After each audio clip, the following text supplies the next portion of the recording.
So something that we said at least a day ago was that electric potential energy difference, the change in the electric potential energy, is equal to the change in the electric potential times the charge of a particle that's moving from one electric potential to another electric potential. We said that. That's a fact.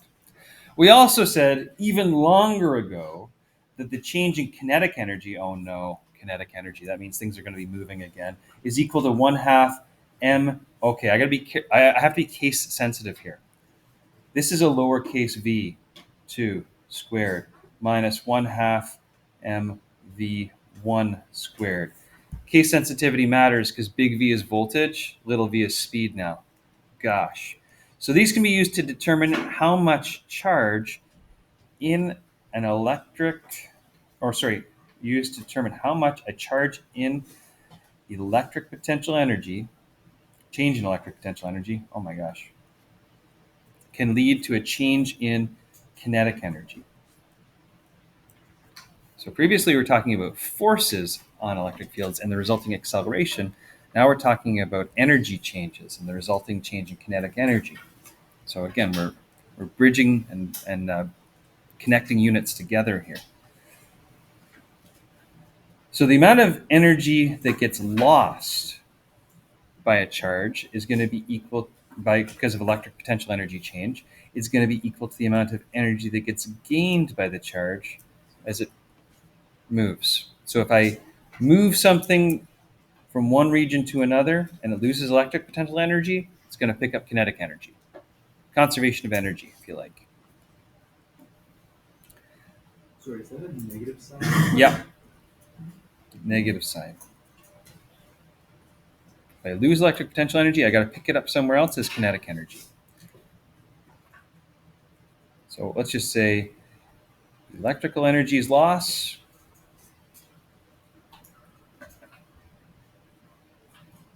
is kinetic gain.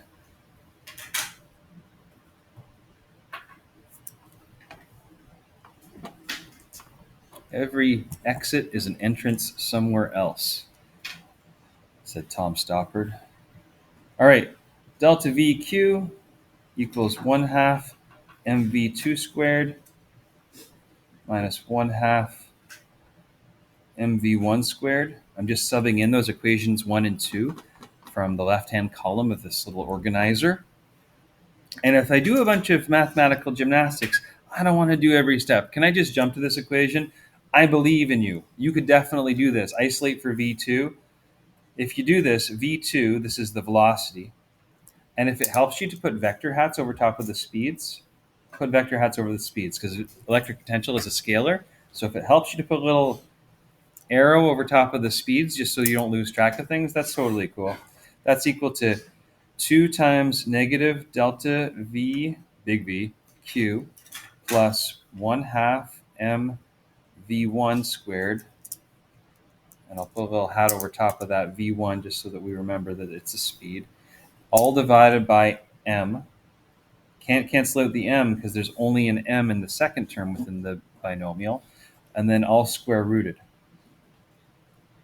And I believe in you. I believe that you could get this thing done. Now, there are people that are going to see equations online, and some people like to look at online tutors or back of the textbook appendices or whatever. And you might see an alternate version of this equation that reads something like this. -2, like multiplying through the 2, -2 delta VQ over m plus 2 times 1/2 is just 1. M divided by m cancels out. V1 squared. But then all square rooted. I personally don't care which one you like. I guess this one is like slightly more elegant because you don't have to enter as much data. Okay? So we'll just say simplified. And I will tell you for free, I don't think that one shows up on the equation sheet. You got to figure out how to get there, okay? Oh, I did forget to put an arrow hat on my V1 and my V2. So let's do that, just in case people forget and get voltage and speed mixed up.